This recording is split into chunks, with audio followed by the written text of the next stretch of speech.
Hello and welcome to the Overland Journal podcast. I'm your host, Scott Brady, and I'm joined today by Brian McVickers. So we're going to go into our March Overland news. These are the things that we have tested, reviewed, or insights that we have on the Overland industry for the month of February and March. This really focuses a lot on the new Lexus LX700H, which is one of the most impressive and notable new Overland vehicles to come onto the market in a very long time. We talk a little bit about some of the campers that are coming out, like the new four-wheel campers Camp Out. We talk about the new Scout pop-up Olympia, and we talk about some other campers that we're seeing come into the market.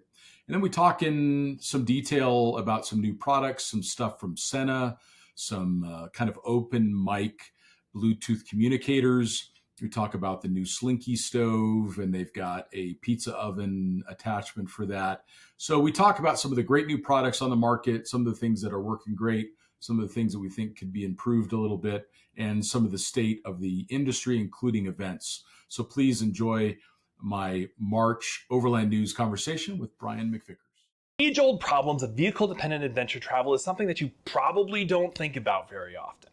Your insurance. If you put a lot of money into your truck, chances are that those modifications aren't covered by your current insurance provider. That's why we built Shredder. We fill the gap between what your car insurance company thinks your truck is worth and what it's worth to you. You don't have to switch. Your regular insurance insures the stock stuff, and we insure the cool gear. Head to Treader.com to check out our easy 5-minute quote process to see if Treader is the solution for you. Brian, thanks for being back on, man, for another Overland News. I think this is my first one of the year. Huh? It probably is. So. I think you did one towards the end of 2024, but it just seems like the new products and the new ideas and the new events are just coming faster than ever. They are. Yeah, the event category is continuing to grow. And the neat part about the event category growing is it's growing outside of what you consider the traditional Overland space. Yeah. Right? So Overland Expo, they added an event this year. So now they've got the regular 4 that they've had before, and now they've got Southern California coming up in March. Yeah. But overlanding as a category or a representative activity had a really strong showing at CES, SHOT Show. King of the Hammers has a huge overland camp area. Yeah. LA Auto Show, yeah. Like the guys from OVR did a nice job with their little outdoor kind of overland section. They did. I like how they did an indoor overnight camp out for the media. Yes. I was there. Yeah. I was there. It was pretty neat. It was like the LA influencer crowd was enlightening. Yeah. They're all adopting overlanding. Yes. It was very enlightening. The Chicago Auto Show also had an overland category or section of the show. Sure. And then the New York Auto Show will have one coming up. I believe that show's in April. Oh, that's exciting. Yeah. So and that's a big show. That's an important show. It is a really big show. It's at the Javits Center there in New York City. How cool is that? Yeah, pretty neat. Yeah, a place to like end up on your journey. Yeah. And then you said the More Expo's coming up. The More Expo is coming up. That is that's actually in April. It's April 25th and 26th. Yeah. And then you kind of get into the summer season after that.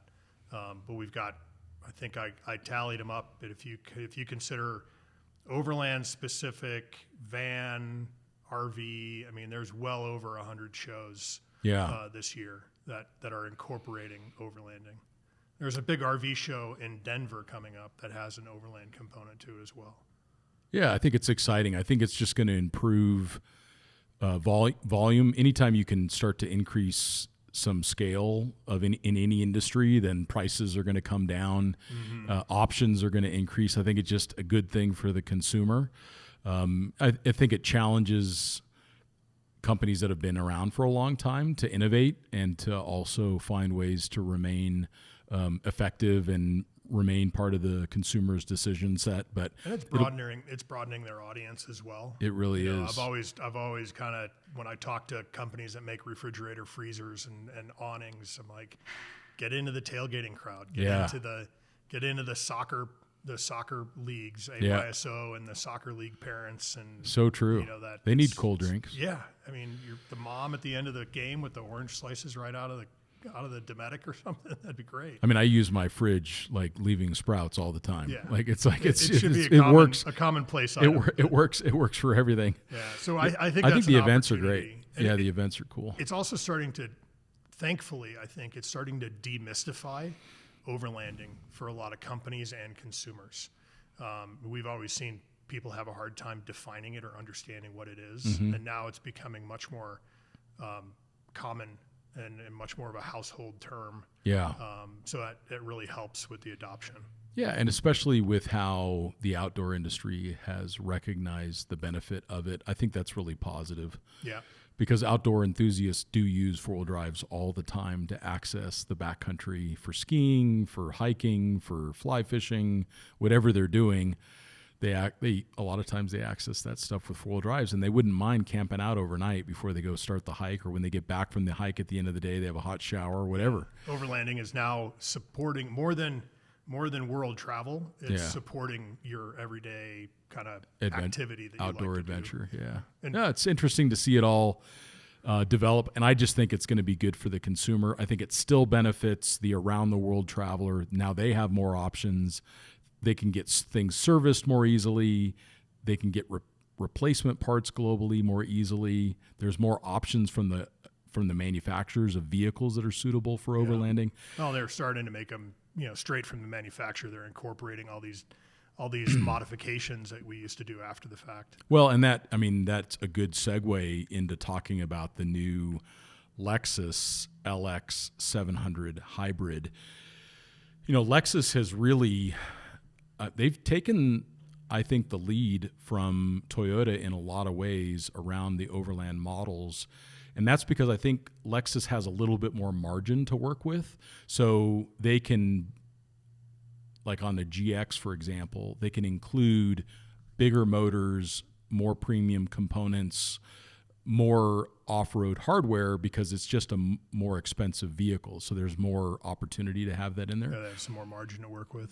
And you've seen the GX and spent time with that. And I just with recently, the 550, yeah. Yeah, and I just recently went on the LX launch, which the LX has been available in the U.S. since the mid-'90s, when it was an 80 series that was rebadged with a Lexus badge on it. Yeah. And that was actually 1997 was the last time that Toyota brought a triple diff locked vehicle to the United States, was 1997. And did they incorporate that into the 700? I didn't know. Like, a lot of times I will not read the press release before I first see the car, because I want to allow myself to have a first impression. Sure. To be delighted or surprised or annoyed or whatever may come up from seeing a vehicle for the first time and hearing it from the engineers. And this engineer is like, yeah, and this is like the first triple diff locked vehicle we've had from Toyota in the United States in 30 years. And I literally wanted to yell huzzah. Yeah, like I just fell like off your chair.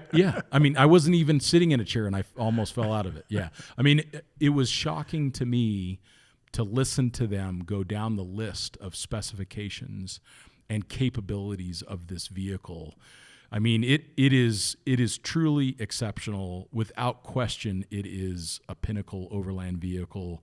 I have spent a lot of time in a 300 series Land Cruiser. So those that are listening are going to be like, it's not a Land Cruiser.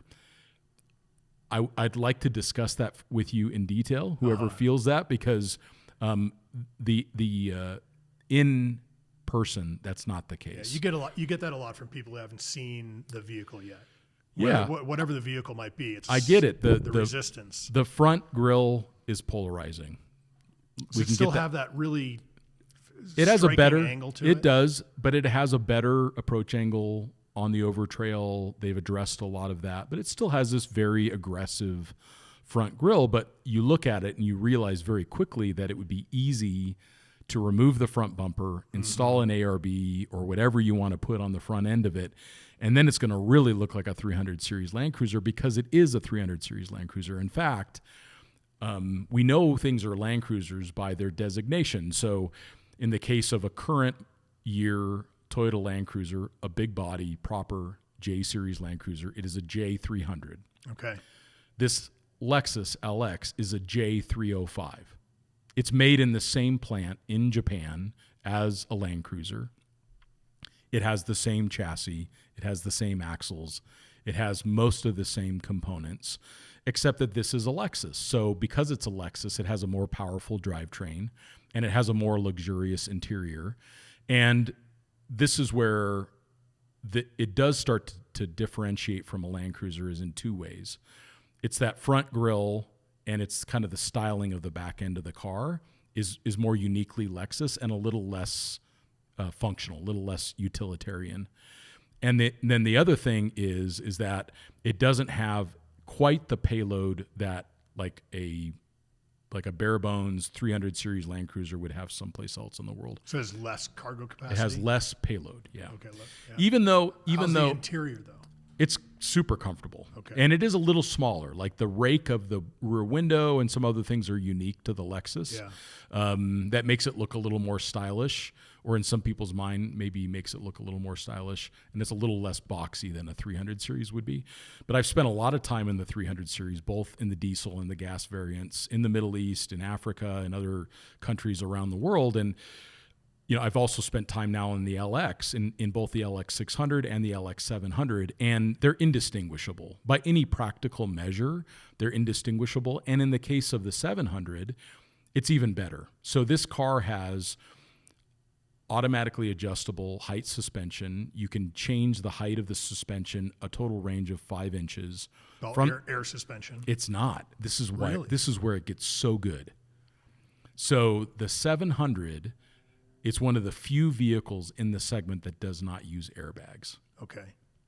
It uses hydraulically adjustable spring perches. So if you look, when this thing is all flexed out and you look up underneath there's coil springs. Yeah, which is great.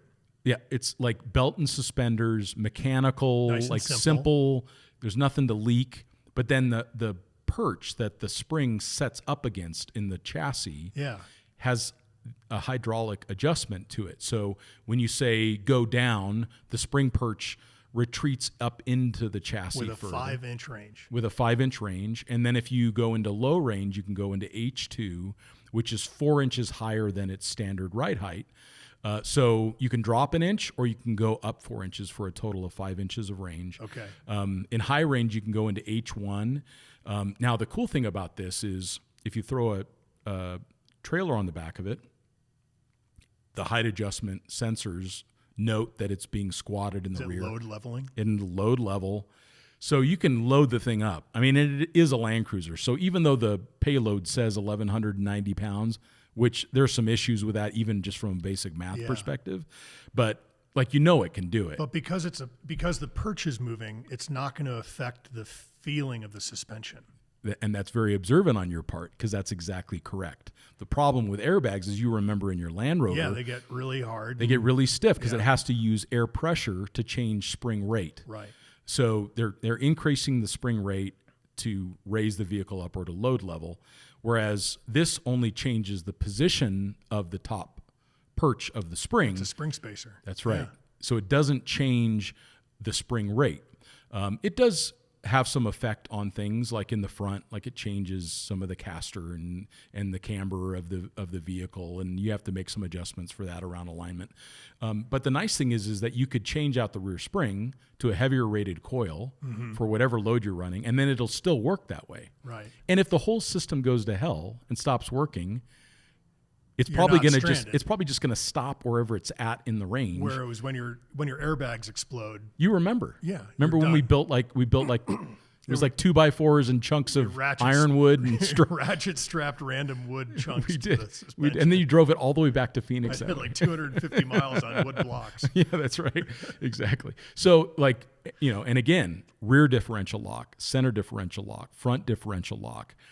They were so mindful of durability and reliability that even though it's a hybrid system, if the entire hybrid system was to fail, they built in redundancy. So normally a hybrid drivetrain, the motor generator is also the alternator and it's also the starter. Mm-hmm. In this case, it does all of those things, but they also installed a regular alternator as backup and a regular starter as backup. So you can get out of wherever you're at, not in limp mode, but as a regular turbocharged 6-cylinder engine. This is great.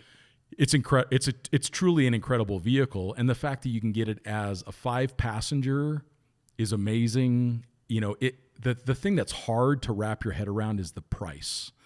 But I tried really hard to get that in context. I haven't read the press release, so we're talking about 90s? 114 grand. 114 from the dealership. I know, and it's like, but if you think about it, it's triple diff locked. It's got, you don't need to change the suspension. You don't need to change the suspension. It's half the price of a G-Wagon. Yeah. But if you look at what a Lexus, an 80 series that was badged as a Lexus in 1997, if you look at what that thing cost new, which was in the mid 50s, and you do an inflation calculator, you're about the same. You're about the same price. Because they were 88,000, something like that. Yeah. When a 80 series Lexus was new in 97, they were in the high 50s. Okay. So if you just extrapolate that out over what's nearly 30 years now, you end up with something that costs about $100 grand. That whole calculation is amazing in its own right. It's terrifying. It's terrifying. But if you think about it, like everything, Land Cruisers have always been expensive. Yeah. And every new Land Cruiser that comes out, everybody's like, "Oh my gosh, I could never afford one." But like, be the third owner of this thing. Yeah. That's where it's going to come in. Yeah. Because the number of people, and not to generalize, but the number of people who are going to go buy this thing for $114,000 probably don't understand the idea of a triple locked vehicle and may not ever use the suspension capabilities. I kind of want to be that guy though. That's okay. Yeah, I know. I told one of the Lexus people, I'm like, this might be the most expensive press launch I've ever been on in my life. But like it's 5 awesome. years from now, if you buy a used one, it'll be perfect. Yes, and it is awesome. It's such an awesome car. The payload's a little low. The math doesn't quite work out with the towing capacity. It has an 8,000 pound towing capacity and an 1,100 pound payload. An 8,000 pound trailer should have a tongue weight for safety depending on if it's double axle or single axle. Mm-hmm. That tongue weight could go up to 1,200 pounds. The tongue weight alone of an 8,000 pound trailer could exceed the payload rating of the car. So like that's something that the manufacturers need to continue to work on. These towing numbers keep getting better and better, and the payloads keep getting less and less. Yeah. So it's something that they're going to need to be mindful of. The only other downside that's notable on the vehicle, 17.9 gallon fuel tank, which is it's not great. It puts it in the low 300. 15 miles a gallon? No, it actually does pretty good because it's a hybrid. Oh, okay. So around town, it gets about 20 miles to the gallon. So you're in the low 300 mile range. Yeah. But the LX600 has a 21 point something gallon tank. Why not just put that tank in there? They might have just run out of space. Yeah, it could be. That hydraulic system's got it's a whole new system. Right. You're right. I'm sure that, the Lexus engineers are some of the brightest in the world. They genuinely are. And I've spent time with these guys, and they're totally, they love Land Cruisers and they love building great vehicles, and they felt like their handcuffs were finally taken off them with this thing. So it was a total surprise for me. It was a total delight to see what is as close to a 300 series Land Cruiser as we're going to see in America, and it's great. Yeah. It's triple diff lock, 33-inch tires on 18-inch wheels, and they're proper all-terrains. It's just like they're just sweet. It's just great. Super cool. The engineers are fun to talk to. When I went to the GX550 launch, I nodded a lot because it was just all over my head. Yeah, they're so great. Well, let's pivot back to one of and that was important. We wanted to dedicate some time to that Lexus because it's such a significant new vehicle. You want to talk about the four-wheel camper? The camp out. Yeah, the camp out. You just spent some time in that. I did. One of the first people to spend some That's time right. So Four-Wheel Campers, which is a brand that I've always loved. Some of my earliest memories camping was in my dad's four-wheel camper Keystone, which is this really long version. That on that white truck that you showed me. Yeah, white and blue truck. So my earliest memories as a kid was in a four-wheel camper. And it turns out, I didn't know this, but Four-Wheel Campers is the same vintage as me. So it was born in 1972. So there's a lot of reasons to love the brand. It's a legacy product. Yeah, I know. I feel like I'm a legacy product now. So yeah, I don't remind myself that of too often. I've still got lots of things to do on the list. Lots of time. But so I think Four Wheel Campers has done a really good job of recognizing some of the customer needs in the space. They've really, with this particular camp out, one of the things that they did was they really looked at making this product modular. So it comes in at a very affordable, well, I shouldn't say that. Everything's expensive anymore. Sure. But it comes in at a really great price point when compared to the competition. So to say, that a $25,000 camper is super affordable, that isn't always the case for everybody. But if you're looking for a camper, $25,000 is actually very competitive. And by modular, you're saying it's customizable. That's right. And is it, so we've seen shell campers come onto the market before where you bring your own products into it. You bring your own fridge from your Jeep or whatever it is, and you bring your own jug of water, and you bring your own portable stove. And a special thanks to Adrenaline Industries for their support of this week's podcast. Adrenaline is making some of the most exceptional expedition campers on the market, and they are made right here in the USA. Judd and his team of skilled craftsmen are building overland trucks based on heavy-duty American truck platforms, integrating comfortable composite living modules with high-clearance four-wheel drive.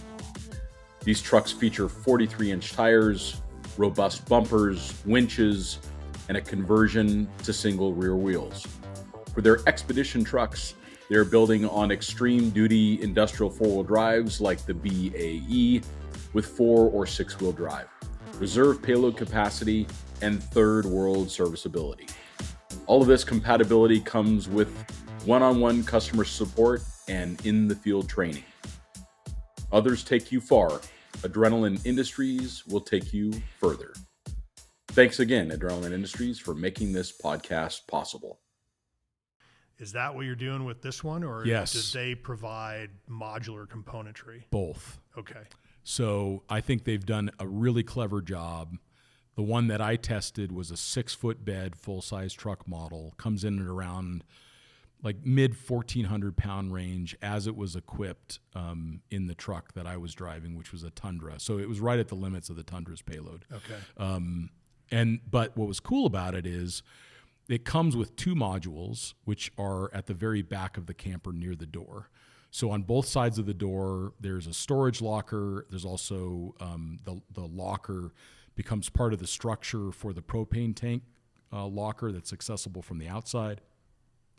And then there's also another locker on the other side where you would have some storage and all that other stuff. Can you change the configuration? A little bit. It's like I want the stove on the right side or the left side. You that can move part, things no, around. that part, no, unless you Okay. decided to do the whole thing DIY. Okay. So, and it's possible you would end up starting off with 2 modules, and then you could build the thing out as you wanted from $25,000. Yeah.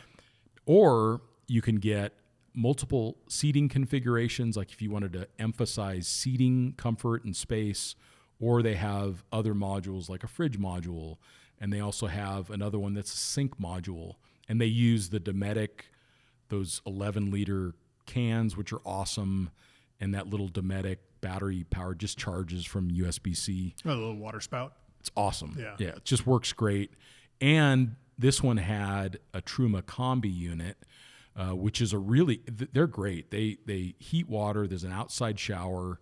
You could probably, through DIY, make an inside shower really easily too. And then it also is the air heater for the inside. It all runs on propane. The one thing, and I'm sure they're going to work on this because this was a fairly early model, but the heater vent for the Truma unit, it points directly at the side of the fridge. So it doesn't, like at night when you're sleeping is when it's the coldest, or in the early morning. Yeah. And you want that vent to be kind of pointing towards the sleeping area, or at least towards the area of the camper that you're going to be occupying when it's coldest. In this particular case, the heater points directly across the aisle at the fridge. So because of that, you don't get as effective of heating of the space, and you're heating up the thing that you're trying to cool. Right, which is going to tax your power system. That's even right. more. So it causes the fridge to work a lot harder. Maybe it's some sort of a That's all it needs. An elbow. That's all it needs. Yeah. That's all it needs is just a louver or an elbow or something like that. But the whole setup is really great. I didn't find, I mean, that's me being nitpicky because we have to be honest about what our experiences are with product. But I was like overwhelmingly pleased with the whole setup. They're made really robust. I mean, I look back on the significant expeditions that have been done with four-wheel campers. Like Gary and Monica Westcott drove around the world, including Siberia in the wintertime with a four-wheel camper. Right. And this particular unit had the Arctic pack on it, the cold weather pack. So it has like this quilted extra layer of insulation. That goes around the inside. Yeah. So four-wheel campers, they nailed it on this thing. Yeah. Like it looks great. It looks really modern. It's kind of got like a campy vibe to it in a really positive way. The interior, I like the fact that it's so minimalist. There's not a lot to go wrong. I think they did a great job. And you just detailed all this in an article I did. on Expedition Portal. I did, and I used it for a couple days in they called it the Pineapple Express. I didn't know that existed until I was in the middle of it. But apparently, Is this a route? No, it's a storm, like a route for storms. Yes, like in California, because I was in the Bay Area. Yeah. Apparently, there is this, pipeline of rain they call it the Pineapple Express, that can come across the Pacific and just nuke this whole region of. And you experienced it firsthand. I was there. Yeah, I was there. No leaks though. No leaks. I had about 3.5 minutes of no rain that I threw the drone up. And I got some drone shots. And then, of course, it starts raining almost immediately after the drone went up. So the drone survived. I survived. Right. But it was really neat. It was just a really cool camper. And I'm really excited to see four-wheel camper coming out with this model. I think it's going to be really successful. I know they've been working hard to develop it. Yeah. So and they're going to make it available in a bunch of different sizes, and they're going to crush it with it. So, yeah, for sure. So I think the other kind of, on the vehicle side, the other vehicles and accessories or campers and vans that we're seeing is, we're seeing big pushes from Truckhouse and Ross Monster. Yeah. And they're both great. And then Global Expedition Vehicles is launching this new truck called the Epic, which is just, I can't remember what the platform is, but it's the big round the world expedition truck with a house on the back of it. Amazing. Pop outs, and it's pretty big and it's pretty luxurious. So that's a new one coming out soon. So you got the two ends of the spectrum. You have like an ultimate in comfort on the GXV side, and then you have Truckhouse that comes in at under 13,000 pounds if you get a regular cab chassis. So, and it can run, it's so lightweight, it can run standard off-road tires. It doesn't have to run commercial off-road tires. Okay. So it can run those new truck BFG 40s. Yeah. And it can take the load of them. And I drove that, and it was great. Yeah. Like, it was Truckhouse has done a really good job. We've talked about that a lot in the past. We don't need to dive into Truckhouse much more, but like, they've done a great job. Adrenaline Campers continues to step up and come out with new models. One of the things that They've I like, got a larger truck as they well, do. Right? They have a big model. They also make them on Unimogs, and they make them on other like BAF, other large commercial platforms. But then they also have an AEV cab chassis 5500 with all the AEV goodies on it. And like a very robust, reinforced corner, like a very heavy duty camper module on the back. Yeah. So I think Adrenaline's doing a great job. And they've been at it for a while, and they have some really good, they have a great reputation for supporting their customers. So we want to see them continue to be successful you too. get one of those, and you get one of those Porsche Cayennes that they build up. That's right. They always build the coolest trucks. So cool. Coolest cars, like that Audi, like whatever that sports car is that they like were taking in the dunes. That was insane. That was insane. They're doing neat stuff. But and then in the trailer category, you've got, Patriot is coming with more of a live-in trailer. Patriot's always been really well known for their kind of live-around trailer. That's right. Their new one is more of a live-in.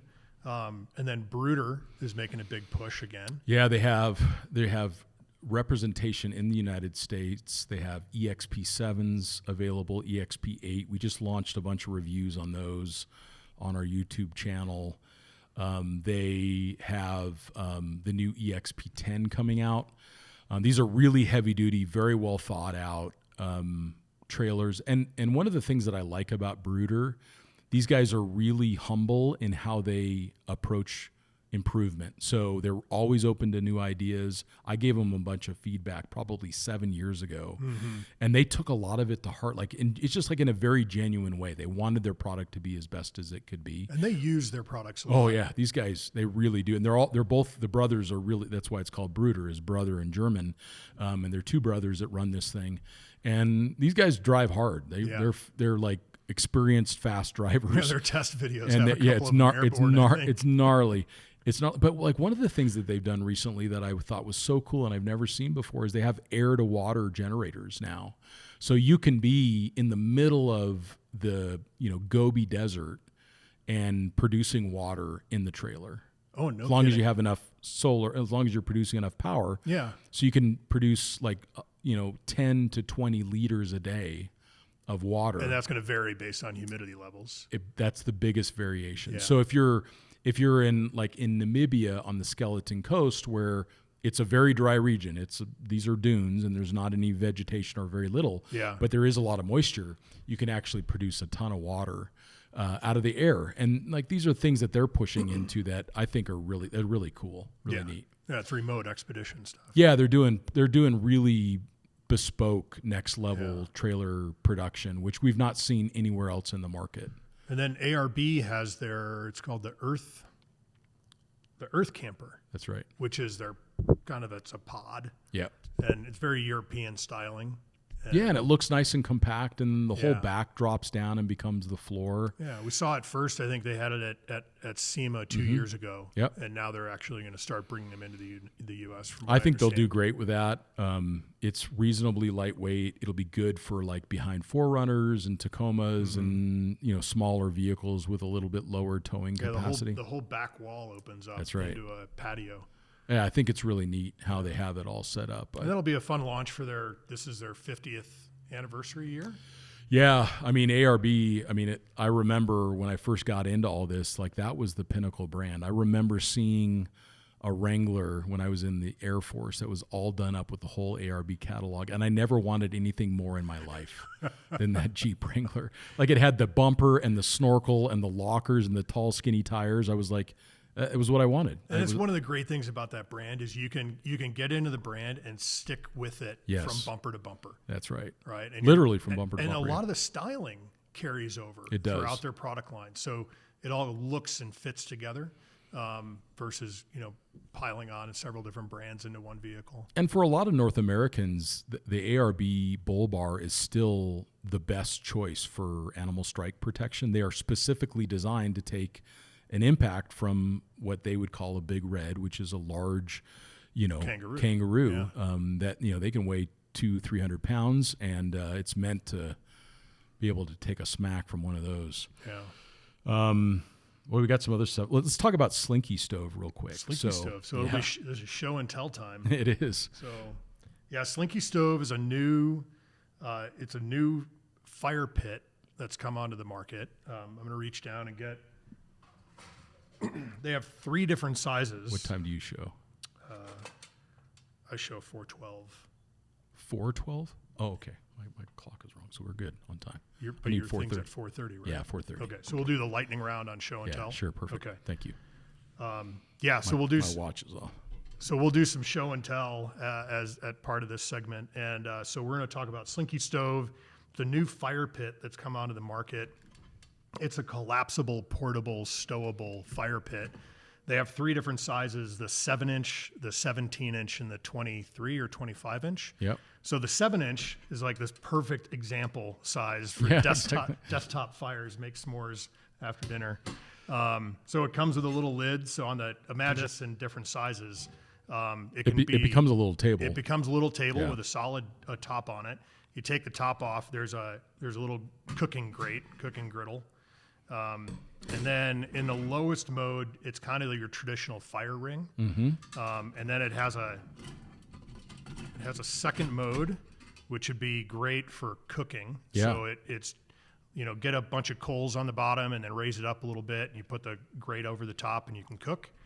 And then if you lift it up all the way, so it's got 3 levels to it, now you've got a full-on fire pit. So you can put a bunch of wood in there and have a nice contained campfire. Yeah, if you're trying to manage some of the sparks and if you're trying to manage some wind, that's a pretty good mode for it. And it's smokeless in the sense that it has air ducts all around it, so it has a nice hot burn, which helps reduce the smoke. Yeah, sure. So they've got 3 different sizes, and then they've got a fire pit coming out. What'd you call it? Pizza oven. Pizza oven. Yeah. Pizza oven. This one's actually got the pizza oven on the top of it. Yeah.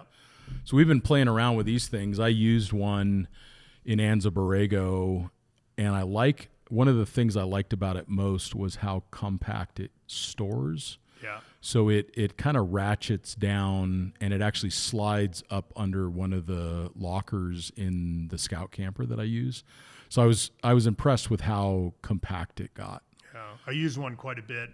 I've been using the big 25-inch at home on the patio. Nice. And then which is great there because in the summertime or in a time when you're not going to be using it, you can collapse it down into a small little package and throw it on a shelf in the garage. Yeah, sure. And then I used the 17-inch in the Jeep. So it stowed right in the back of the Jeep Wrangler, didn't take up too much space, and then it was really easy to use at camp. And fires are top of mind for people. So, there are going to be fire restrictions in place depending on where you're at in the country that require the fire to be above ground. And it's also a way for us to minimize our impact, even in areas that are not fire sensitive, because we're not making fire rings. Right. We're also leaving no trace, which means we're able to pack out the ash the next morning. And this has little legs that raises it up 3 or 4 inches off the ground. That's right. And so, it's very simple to use, and it felt really safe to use as well. Yeah, they're super cool. Like, what a neat product. Really clever. They're selling on Amazon specifically. Like right now, it's just on Amazon. Okay. So it's Slinky Stove on Amazon. Gotcha. And that's where people can find it. And then the other product that I used this past weekend, we just got it a little bit ago, but was this Devo light. Yeah, these things are bonkers. This is crazy. It is. They're so bright. They're so bright. So it comes with it's rechargeable. It comes with a tripod. It goes up to 10 feet in the air. Wow. It has red light, amber light, white light. It has light on all 4 sides. And then using the app, you can dim it, select the lighting color, and then select which side gets lit up. There was a couple things that you showed me that were accessories that I thought were interesting. The one that was the most interesting was using this as a mast for your Starlink Mini. Yeah. So I'm going to do some testing with that. And then you even showed that you could plug the Starlink Mini into the unit to use its battery. Right. So it's got a Starlink mount or Starlink Mini mount, and then it uses a USB-C cord, and it plugs directly into the light. So you use the light's battery to power the Starlink. And then you can take that Starlink mount off, and you can put a solar panel on top. Oh, yeah, it to has recharge the battery. Solar panel that mounts to the top, and then it has a motion sensor that also mounts to it. So we used it it was during a 24-hour mountain bike race, and we had a lot of our team members were coming in and out of the campsite at all hours of the day. Yeah. And so we had it set up with the solar panel and the motion sensor, and it charged the full battery during the day. And then at night, when people were coming and going, as soon as they set within range of the motion sensor, the light turned on, and we had it set at amber one side, 50%, and didn't night blind you. It was perfect. That's cool. Yeah, and they look like, just the tripod stand alone is pretty robust. They make a smaller one too that maybe goes up 3 feet. I have that one more in of a the tabletop. Scout. Yeah, it works really good. Super bright. They're impressively bright. Yeah, and so the place I first saw those was at Equipped. So Equipped Expedition Outfitters, right. They sell these. And that's the first place I saw them, is one of the Equipped displays at a show. Yeah, Paul's doing a really good job of that, bringing in these cool products. So that's where you we got a couple pick those radios up. over there. Yeah, so this is a Sena Talkie. Sena's a great brand. It's smaller than a hockey puck, and charges with USB-C, and it has an armband and a bicycle mount, and I think 2 or 3 other, maybe a lanyard just to go around your neck. But it's essentially a 2-way radio with an open mic. Yeah. So we could both have them, and you don't have to press any buttons. You just talk, and you could hear. You don't really. It's not too sensitive of talking over one another, and so it could be really handy doing. You could like put it around your kid. Yeah, I used them skiing the other day. Yeah. I had them. We had a couple of people skiing, and everybody wore them around their arms, and you could talk while you're going down the ski slope. Same That's when crazy. You're on the mountain bike. We had them on the handlebars, and you That could would talk make to one sense. another. That would make sense. And then recovery operations. Oh, sure. Right. So if you're in a vehicle and you're doing a recovery, you've got somebody out maybe managing the rigging, or maybe spotting the vehicle through an obstacle. Hi, Scott here. I just wanted to take a minute to talk a little bit about expeditionportal.com. Expeditionportal.com is our website, and it's also our community forum. We are celebrating 20 years of expeditionportal.com this year in 2025, and there are nearly 300,000 members on the community forum that talk about incredibly diverse topics all around the world. Unique vehicles, things like Land Cruisers and Land Rovers, and what to do at the border with Ethiopia and Africa, all the way to some of the favorite campsites and adventure stories from the community. We also have the homepage, which is filled with nearly 6,000 articles that are all available to you for free right there on expeditionportal.com. We have 2 to 5 articles per day that go up on the website that are written by our very experienced staff, which includes global travelers like Graham Bell and Ashley Giordano. I have many articles on there and many contributors like Dan Greck and others from around the world. So please take a minute and check out expeditionportal.com. It's a great way to support the podcast and to connect with the community. And you can have this on, and there's no, your hands free, And you're not yelling. Yeah. and there's no push to talk button. Yeah, sure. So that it's really convenient for that. That's cool. Yeah. So that's the Sena Talkie. Yeah. And then this other one, Rocky Talkie. The We got lots Rocky of Talkie Talkie. going on. this here. is the new Rocky Talkie. That's the 5-watt. It's the bigger version. They came out with this last year, Mm-hmm. so it's got an extended range, extended battery. And I used those across Africa, and they were great. It was for that exact example of spotting. One person's going to go into the village, they're in the marketplace, and you're not. They have a way to get a hold of you. Really quickly. They've got great encryption. I've used these quite a bit. Not the 5-watt, but the smaller version. Yeah, sure. I've used them quite a bit, and I've never had kind of that cross-channel chatter that you interesting. get from other Cool. folks. So it's really good encryption, and the battery is swappable. So it's USB-C, but you can take the cover off and swap out the battery, at least on the other unit. Yeah, you can do that on this one too. And the USB-C is actually the thing that's clutch on that, because a lot of those radios, even the higher power ones, are not USB-C chargeable. And I think that's one of the key features of the Rocky Talkie. And they're really simple. They're not. They're kind of no nonsense. Yep. The folks who developed these, they're mountaineers. Yeah, right? sure. They spend a lot of time backcountry skiing, rock climbing. They're up in the mountains, and they need stuff that's reliable. Yeah, sure. And so that's kind of where this was developed from. And it's got a port for doing a handheld got mic. it. Nice. Or an extension mic. Especially if you're on a bike, motorcycle, or something like that. That'd be cool. So I think those are the big things. For show and tell. The last thing I've got here this is a book that came out from a friend of mine, from Oliver. It is the Adventure Writing in the American West. It's a beautiful tabletop photography book, and it's always good to support creatives and artists that pour themselves into something like that. I mean, that's a huge investment for someone to self-publish a beautiful photography book like that. Yeah, it's a labor of love. Yeah, it really, and it's gorgeous. His photography's great. So if you have a love for adventure motorcycles and the American West, it's a really neat book. So I suggest you check that out. And then we could keep cruising, but we're going to run out of time today. We're going to get back to doing these on a regular basis now that you and I are both in the country and in Prescott a little more often. There's so much to cover. That I mean, is. we get new products in every week, so we'll start bringing more of those. I love this show and tell format. Yeah, it works great. It really does. Yeah, if you watch it on YouTube, you can see quite a bit more. Otherwise, we'll put the product details in the show notes. Sounds good. Thanks again. Thanks, Brian. The, Appreciate for it, the time. man. Yeah, absolutely. And we thank you all for listening, and we'll talk to you next time.